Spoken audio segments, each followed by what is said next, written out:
केभे भी कहारीर मीठा कथारे नाई फुसली करी निजर बुद्धि रे काम करूं। मीठा कथा कहला लोग पहला तो निजर बनावे आउ मीठा कथा कही कही फायदा उठावे। हेलो फ्रेंड्स, मुई जुनी आपण मान को स्वागत करूछे हमर यूट्यूब चैनल के। आपण माने केंता अछन, आशा करूछे भल रे थिबे। आज हमें सुनमा गुटे चालाक बिलुआ आउ गधर गप। तो चलून गपटा स्टार्ट करमा।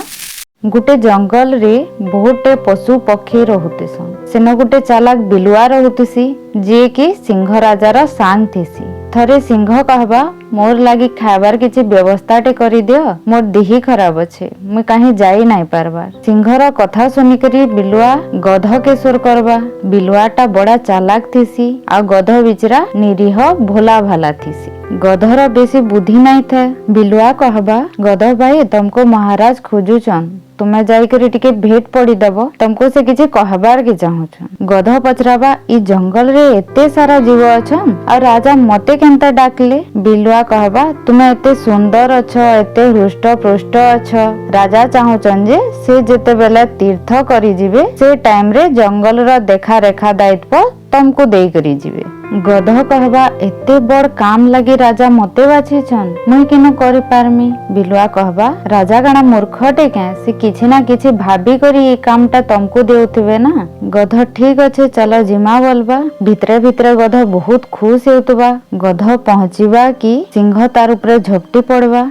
गधर भाग्य भल थीसी, से बंची जीवा आउ दौड़ी दौड़ी भागवा। बाटे बिलुआ के भेटवा। बिलुआ पचराबा कि का हला, का कर पलोछु। गध कहबा, मते राजा काना बनाबे, सिंह तो मोर कान खाई देला। बिलुआ कहबा, मूर्ख तोर कान खाई नाही, राजा तोर कान के सान कर ले, ना तो राजमुकुट केंता करी तोर मोड़े ढुकबा। गध फेर थरे बिलुआर कथारे आसी जीवा आउ सिंह पास के जीवा कि सेनो फेर थरे गध ऊपर झपटीबा खाइबार के। गध इथर भी जेंता सेंता करी बंची जीवा। आसला बेले बिलुआ फेर पचराबा, क्या हला, तू का करी फेर पलोछु, तू तो गध बेले सथे गध आउ। गध कहबा, मुई मूर्ख नुहे, तू तो मोर शत्रु आउ मते मराबार लागी छाड़ी देउछु। मानली पहला तोर मुकुट पिन्हाबार लागी राजा मोर कान के सान करले, एबे मोर लेंज काटबार काना थिला, लेंज रे काना मोर मुकुट पिन्हितिति।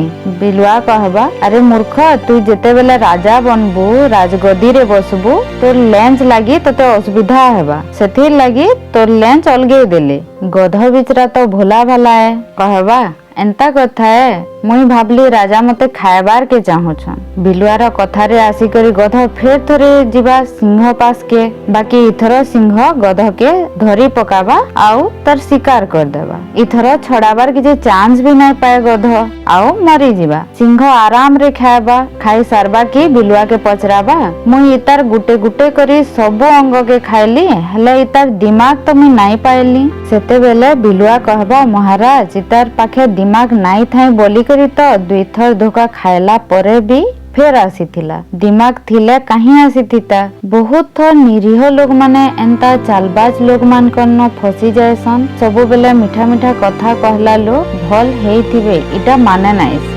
सेथिर लागी अलगा लोकर आखिरे बाट नाइ चालुन, निजर बुद्धि भी टिके खटेकरी काम करले सबु काम सहज रे भी हेइ जिबा आउ एंता चालाक लोग मान कन्न बंची भी जाई पारमा। आपण मान को मोर गपटा केंता लागला कमेंट रे श्योर जनाबे। और जदि भल लागला बेले लाइक करबे, शेयर करबे और मोर चैनल के सब्सक्राइब कर देबे। तो फिर भेटमा गुटे नया वीडियो से, सेते बेल तक लगी टेक केयर, बाय बाय।